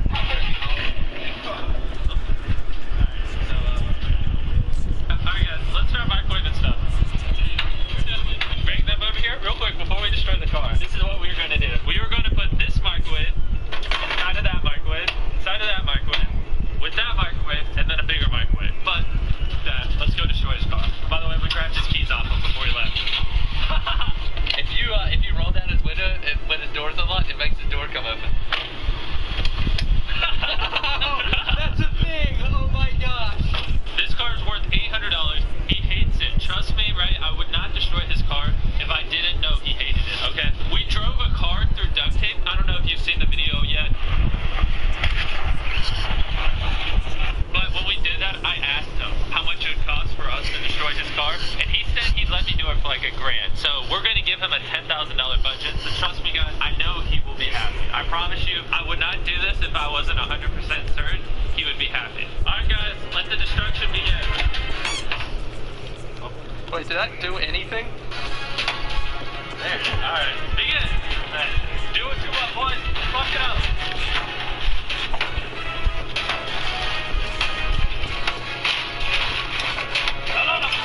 Hey, Mr. Beast, what are you doing with that? Yeah. Wait, hey, what are you don't do that. No, come on, man. It came back to me. That's pretty satisfying. You proud of yourself? Yeah, I'm having fun. Oh, freaking crap, man. Oh, God. Oh, dude. Are you kidding me? That thing's like bulletproof. Oh, God. Oh. Wait. Let me throw the microwave out. Yeah. I'm determined to break it with the microwave. Oh, God. Quinn, like me, hates microwaves. Oh, God. Quinn, like me, hates when my friends drive around crappy cars. That is why they're the sponsor of this video to make this happen. I know a lot of you guys have missed Quinn. It's been a while since we've had them, but the king has returned. For all of you guys not fortunate enough to already have Quinn downloaded, let me just briefly explain what it is to you because it's a really fun app, and I also have a really cool competition for you. You see, Quinn is an app where you collect cards and stickers from your favorite shows, and you know, you've heard this a lot on my channel before, but today we're doing something different. There's going to be a pack called Destroy Car, which is going to be pictures and gifts from this video, and on Quinn, they have a leaderboard system, and every time you open up a pack, it will give you a number, like 1 out of 10,000 or 9,000 out of 10,000. These numbers are randomly assigned to every card you get, so you could be the first person to open a pack, and your card be like number 8,000 out of 10,000. So to get right to the point, there are multiple cards in every pack. This pack is called Destroy Card. There's leaderboards for every pack on Quinn, and the leaderboard ranking system is based on who has the lowest number for each cards in the pack. So it's kind of like when you were a kid and you collected Pokemon or Yu-Gi-Oh cards or baseball cards, except for now it's digital, and there's a worldwide leaderboard for recognition if you're really good at it. So if you get a card and it's 1 out of 10,000, that's as rare as they come. And let me tell you why you want to be number 1. At the end of this week, Sunday at 12 p.m. Eastern Time, whoever is number 1 for the pack Destroyed Card on Quinn, you will get to do the outro on one of my videos. I will literally give you like 20 to 30 seconds to say whatever you want in front of millions of people. You can plug your Twitter, you can plug your Instagram, you can say, Mom, I love you. It doesn't matter. All you have to do is be number 1 on the leaderboard on Quinn for the pack Destroyed Car. We're gonna act like we hit his car. It's gonna make...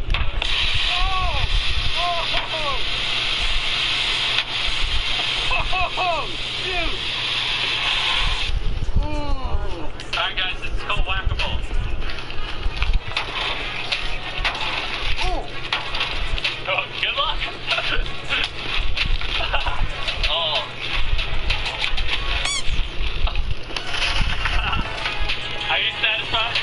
satisfied. Don't ever assume.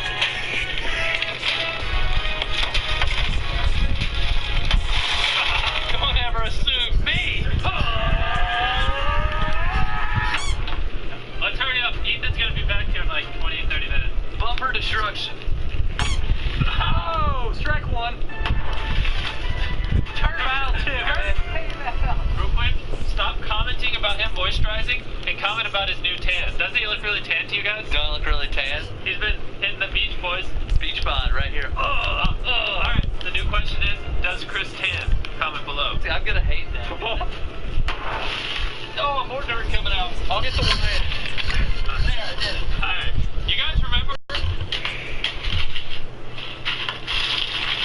Yeah, it prepared me for this. Alright, I'm testing you. Man, this is really good.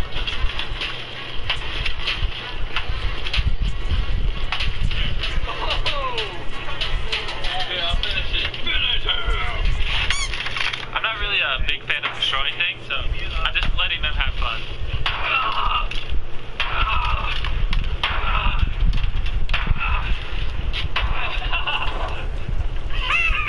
This is for not loving me! Give me back my hammer! Try and push the door with your hands so it just like snaps the wrong way. That's a lot of damage! See, the problem is, this is hindering us from opening the door. Not bad, dude.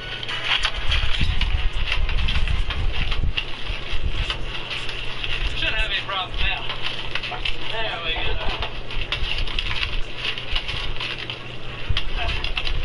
You gotta get the spaghetti out of the car. Yeah, you gotta cut the spaghetti off. It's not coming out.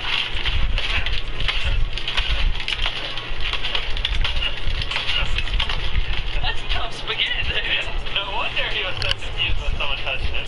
Alright, guys, there was some change in his car, actually. So, guess we owe him like $10,000 and like $5. Sorry for stealing your money, Ethan. Let out a lot of anger today? I let out a lot of anger today. I feel like everybody should smash their friend's car. It's really good therapy. Yeah, as long as you give him a car worth 10 times more afterwards. Alright, I don't know, let's get ready for him to come back. We're gonna park the van right behind it and act like we hit his car. Download quit.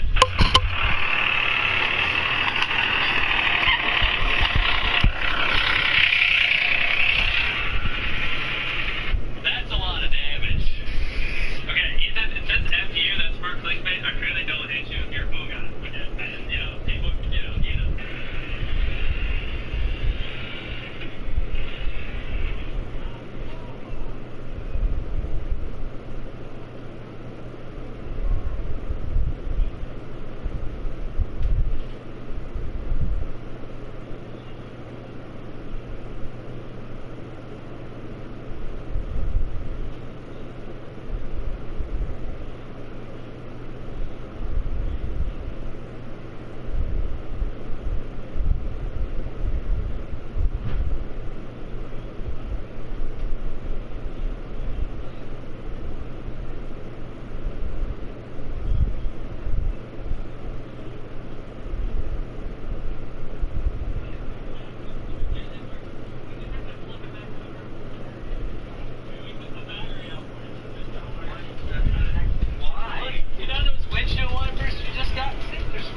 I just, people,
He just starts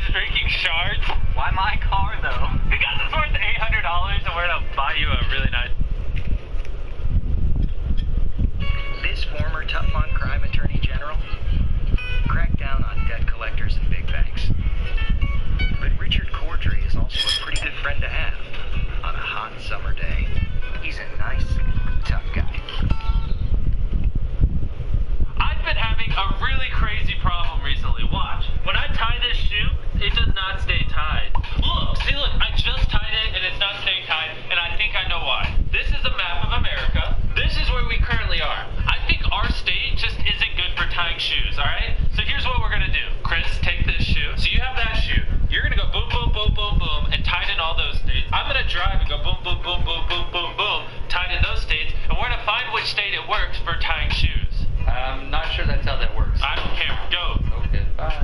Bye. Darn it! This state doesn't work either. On to the next one. We're coming up on Georgia. We're like 7 hours in. Stay posted, Jake Paulers. We are right on the border of Georgia. We're basically in Georgia, right here. Drove through South Carolina. And you know what that means. Cool, I think this one might actually work. I'm pretty excited. I think it worked. Not again. What's the next state? Alabama? Florida right now.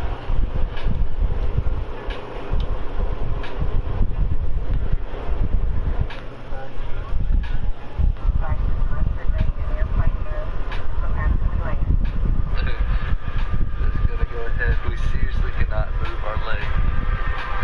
Wait, I think, oh, where's the sign? Oh, hey, that says Tennessee. Hell yeah, boys, I think I got it. Hey Jimmy, where are we, man? We're in Chattanooga. Stopping at a hotel. Hell yeah. Alright, boys, hopefully this state works. I feel pretty good about this state. I think it might actually work. Not again.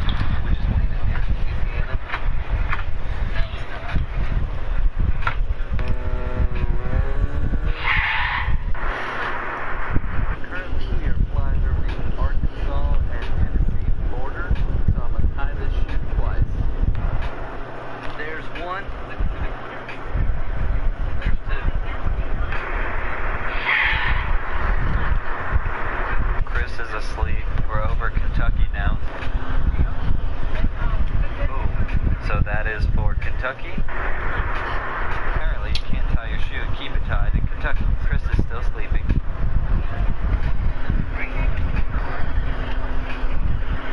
As you can see, we are now coming into Wisconsin.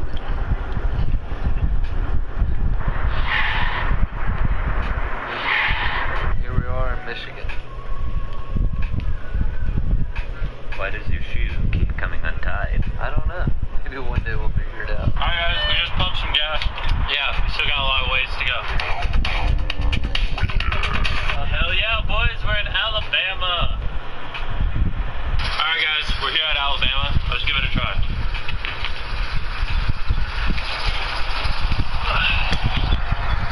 Ew.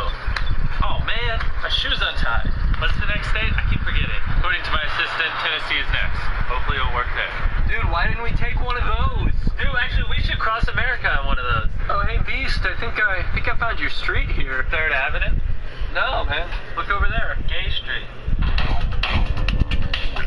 So we're here in Iowa. So this is how we're gonna start off this episode.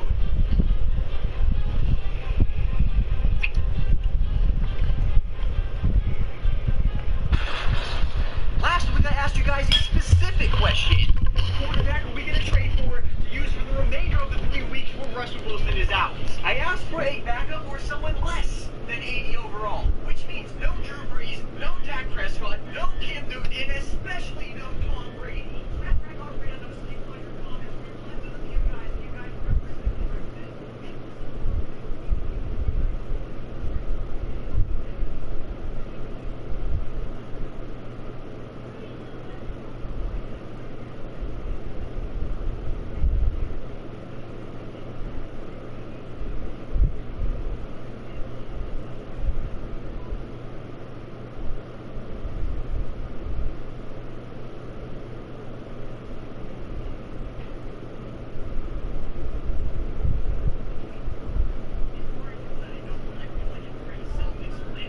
I will.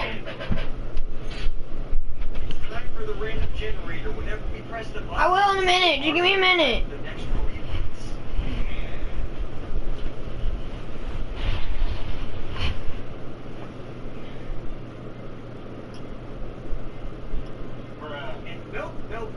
I do not know who you think I am, but there is no chance I'm using Johnny Manziel. As a matter of fact, you know, we're going to respin.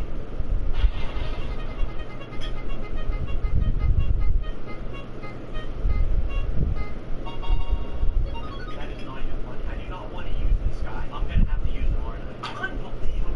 This idiot's going to be smoking a joint on his plane ride to Jacksonville. Everybody wonders why his salary's so low. It's going to be paid with dope and beer and other stuff that he uses at his parties. So we're actually going to have to try to trade for Johnny Manziel and we just got for a freaking quarterback. Normally stuff doesn't sink in this fast, but this one hit me like a ton of bricks. Oh my gosh, I can't believe we're using this guy. Anyways, how about for the whiteboard comment? Which is not that, it's this.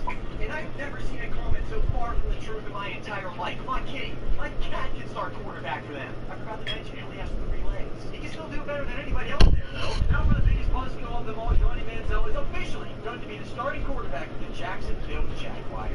Yep. Do not forget in the Tiny Football League, there is one rule, and one rule only. All of our players are tiny. Makes sense, right? I also forgot about this guy. We need to make a change, too.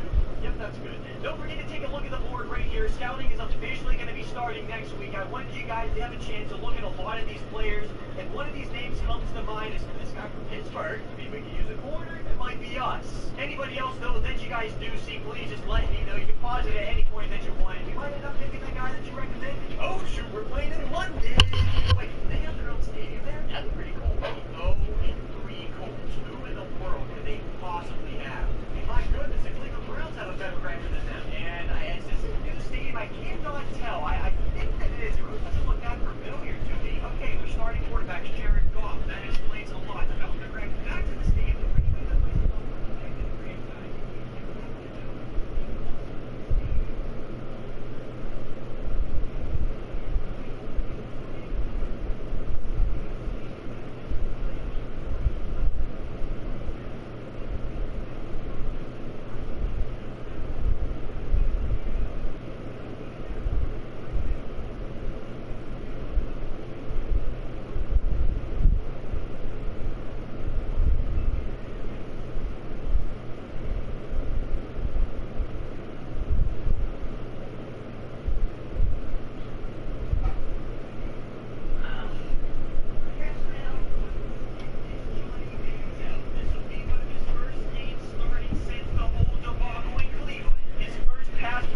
Nice, easy one, and he actually gets it, which makes a lot of people pretty surprised. Okay, you know, like, we actually did something good with Manziel, and it's done a really, well, I think it's fair to say that we didn't want to start the game like that. Fish out for those, like, it looks like a reputation. Can I just say to Mama happy birthday?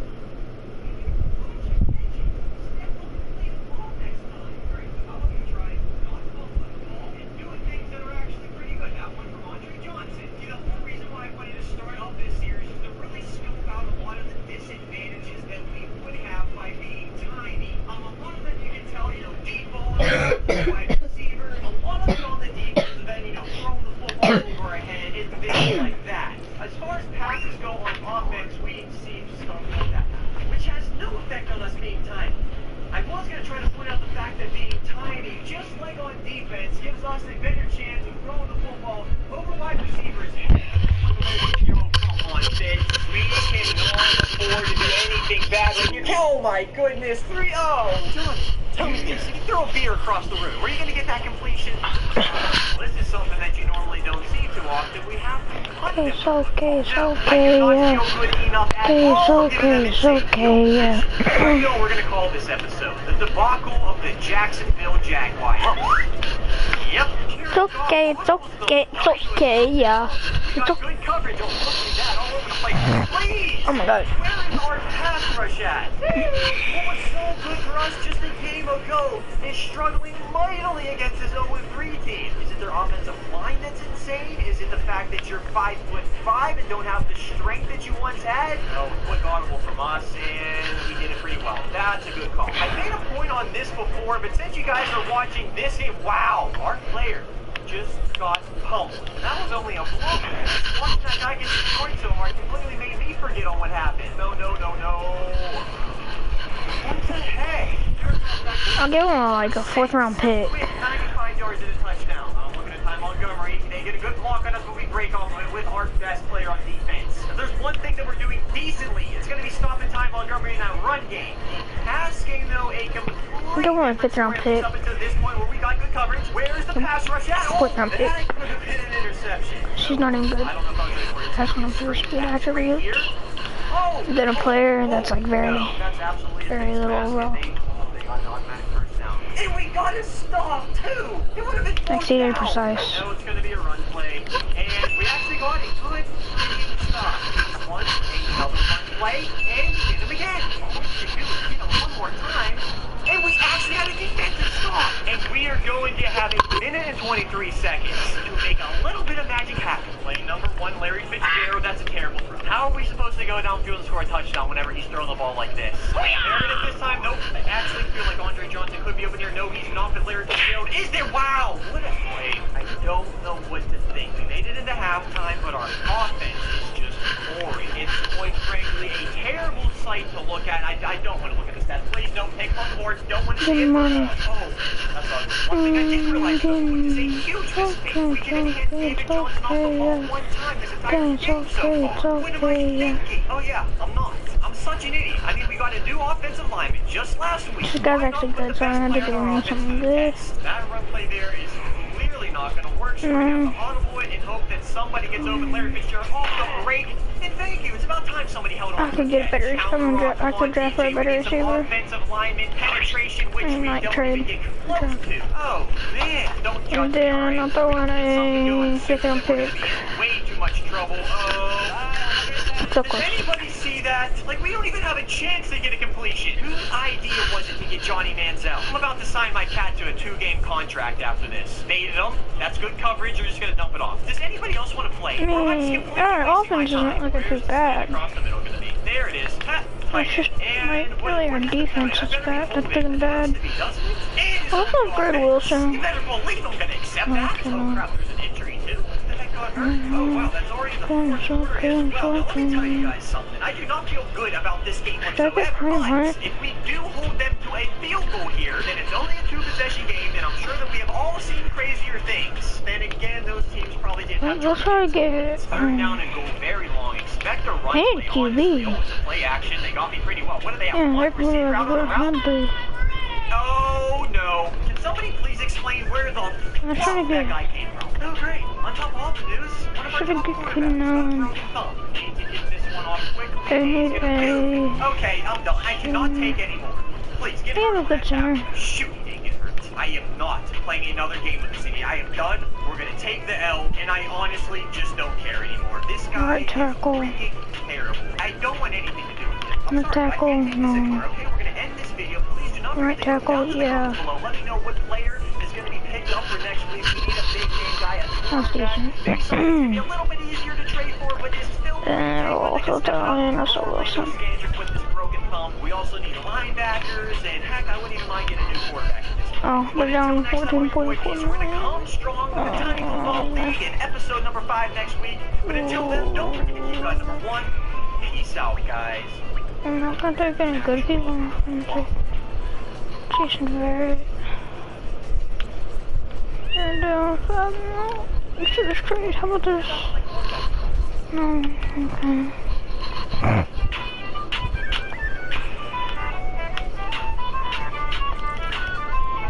Alright, down cap. Yes, they are. And then I need something for Fabio. And Melvin Gordon. 580k. Okay. I can keep it under 5 left. He's 5, he's 8 mil. But we need Bridge, like a center and a right tackle. For Justin Brett. Not bad. We'll throw in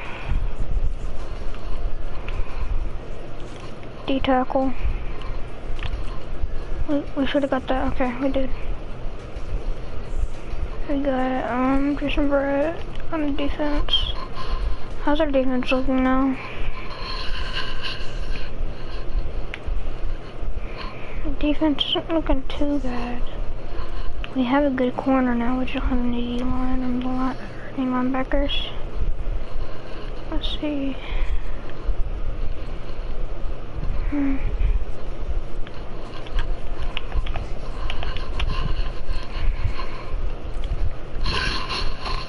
I have a good team though. DiGiorno crispy pan pizza bakes fresh in its own pan and travels straight to your table. Unlike delivery that goes from oven to box to bag to car to traffic to roundhouses.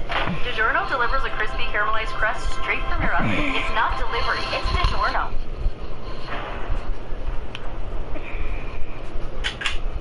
We might be able to stop some other people. Oh shoot. Oh my goodness, dude, I'm so sorry. Oh my gosh. And I think it's safe to say he's gonna be out for this game, huh? Son of a gun! Well, we lost our center for this game, but we're about to do something that we should have done from the way beginning. Reading back through the comments from last video made me realize that this guy probably shouldn't even have been on that list. There were a handful of you guys, maybe 5 or 10 people that wanted to see me suffer with Johnny Manziel. On the other hand, there were so many people that wanted me to get Jimmy Garoppolo. Let me just go ahead and show you guys real quick. A lot of you guys really wanted to see him, and it is filling up on the screen right now. Okay, that is enough. That's what this trade is going to be for this week. I'm doing it for you guys, and I'm doing it for myself. My sanity almost was lost last week. The only thing that's stopping us right now is finding out what team this guy's on. And there he is, on the Dallas Cowboys. They say that they need a quarterback? Okay, we'll give you one. Also a defensive tackle. Let's see if we can make something work out of all of this. It's close, but we're going to still have to offer a little bit more. Down corners big time, so I definitely can't afford to give up any of those. We're going to have to dip into a couple of our picks. We'll try a 5th. Never mind, we'll try a 4th. Man, am I really gonna have to give up a 3rd? Well, here we go, 3rd round pick, and it's still not accepted. You know what, I got an idea. Are you kidding me? Do we really want this guy that bad? I don't know. I hate to say it, but we're not gonna be able to get him. I mean, I tried, guys. I'd have to give up a 1st round pick for Garoppolo, and you'd only be playing a max of 2 games for us. Just not worth it at that point. We're gonna have to go to the next best comment, which is gonna be Mark Barron, which I just realized. We're still gonna have Manziel. Oh, great. I think this right here should be able to do it. I really hope Mark Barron's going to be able to come to our team. And no, wait, what the heck? Oh, come on. 4, 5, 6 for Barron. Nope. They don't even accept that? This is what we got going right here. I say that that's a fair enough offer for you to accept it. No, that's still not close. 3, 4, 5 for Barron. Jeez, thank you. We gave up an arm and a leg for this guy. I tell you what, he better be good. The recommendation for Barron was to move him from right outside linebacker to safety, which could work for us because we have Keith Tandy there, which he goes up to an 87. Whoa, I expected him to go up, but this ninja went up 11 overall. My goodness. Thank you for the recommendation. Oh man, am I actually about to do this? You know, fine, whatever. We traded for Manziel, why not use him? Oh wait, hold on, we got a bye week. How crazy would that be if Russell Wilson had time to come back? That actually might happen. So here's our bye, let's go in advance 1 more week. Oh, that's stupid, he's out for 1 more week. I guess we're gonna have to make do with what we have versus the Chicago Bears. Who's surprised? They're an 85 overall. Yeah, that kind of means they're good if you're wondering. Oh boy, let's do this. And crap, I forgot again. We forgot to scout people. Man, am I stupid. I also forgot to make Mark Barron tiny. Hold on a sec. I'll be back.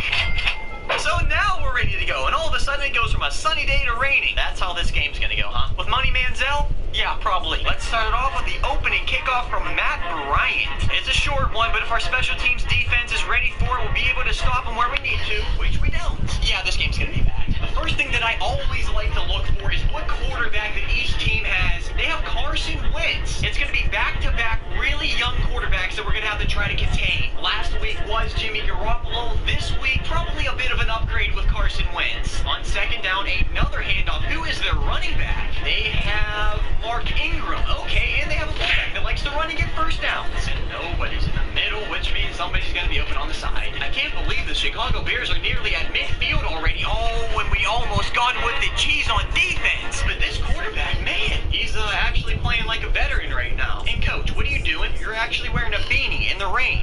I don't know what. So far, nothing is going right for us. Until that plays, that Lowry again. This guy's so good. But for real, if you're ever doing a fantasy draft, you're in a late round, don't forget to pick up Dean Lowry. This guy has been playing insanely. Great dump off coverage, and we get the pressure. With how our defense started, 3 points is the best case scenario. So if we all think about it this way, they got 3 points, and we have Johnny Manziel. That's going to be a tall task to take care of. How about once again we started off nice and easy and get Johnny Manziel back? I'm thinking that our receiver across the middle is going to be. Do you guys see these passes?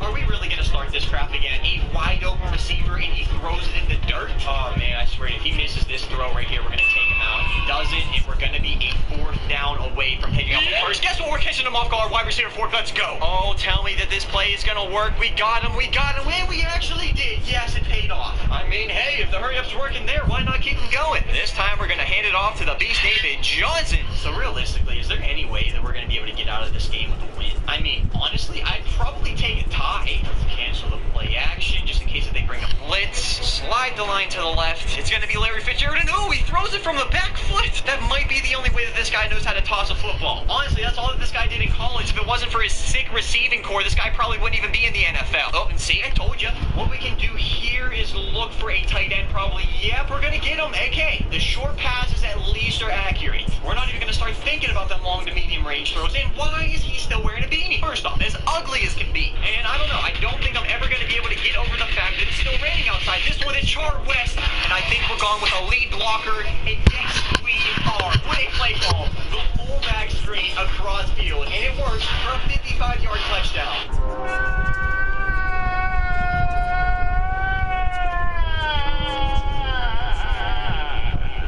That is what's up. I think that we have ourselves a strategy. Run early and often, and then throw it short whenever the possibilities are there, and we just missed that option. Does anybody else miss those, or is that just me? Wait, hold on, don't answer that. Well, hey, we're up by 3, and our defense ended last drive pretty well. Let's see if they can keep that momentum going for us. I think that I've noticed that it takes a little bit for our defense to get heated up. Always on the first couple drives of the game, they're pretty stiff, you know, they're letting a lot of the short passes and stuff go, but as the game progresses, you can tell that we're playing a ton better. Let's make this happen. The receiver's gonna be right there. We got coverage all over the place. Don't take off. Play the D. Oh, and is that Mark Barron? Now be aware, we have none other than David Johnson returning punts. There's definitely some open room. We're gonna take this one to the left. Jude breaks his ankles. We get about 15 or something around there. I'm completely guessing, but I'm trying to look smart, you know? It's not too often I get to look smart. Wait for him. Nope, it's not there. We're going to go short. We're going to catch it, and a broken tackle from the small man. That one was Andre Johnson, and we need to get that guy a championship. First down. Tell me it is? Nope. Well, guess what? You already know what's coming. First down. Let's go back to the guy that can do it all, David Johnson. Follow them blockers, man. They're not there. Okay, we have about a minute. Andre or Fitz could be open on this route. It didn't matter. He threw a crap ball. Do I dare throw a high point pass with this guy? I really don't have much of an option, so we're going to try it. Fitzgerald actually gets it and catches it in traffic and trucks a guy too. It's going to be Larry Fitzgerald, and he throws. Dude, Johnny Manziel is actually throwing the ball pretty good. Oh, what do we do? See, now there's the smart option, and then there's the pizza option, also known as the dumb option. But we're going to do it anyways. To be quite honest, I feel a bit confident about this play. We have Larry. Oh, wow. And then I forgot. We have Johnny Manziel as our quarterback. Come on, let's get this run game going. Stop running into me. I'm not going to abandon the running game just yet. Oh, I might have missed that. I'm going to try to make up for it right here with the 3rd run in a row. Oh, my gosh. He just missed us, and David Johnson just might be gone. Wait, hold on, yo. His legs are so tiny. I'm not kidding. I think that action... I'm going to try to make up for it right here with the 3rd run in a row. Oh, my gosh. He just missed us, and David Johnson just might be gone.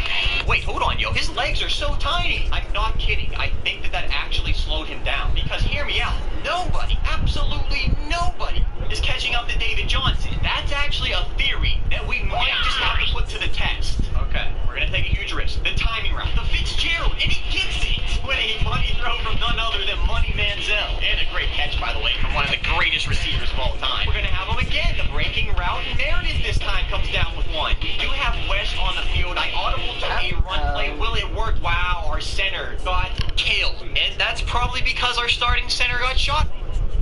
this time comes down with one. We do have West on the field. I audible to a run play. Will it work? Wow, our center got killed. And that's probably because our starting center got shot earlier today. Completely my fault. I'm gonna need these guys on the outside to clear out in order for this play to work. We got the pressure, and we got Fitz. With his 100th career touchdown reception, a milestone catch. Who would have ever thought it would have been delivered from a dope head? Offense is going, and it's in check. Now we just get our defense to be on the same page. There's no way that the Bears are gonna beat us. It's the fourth quarter, so we should be good, right? Oh, maybe not.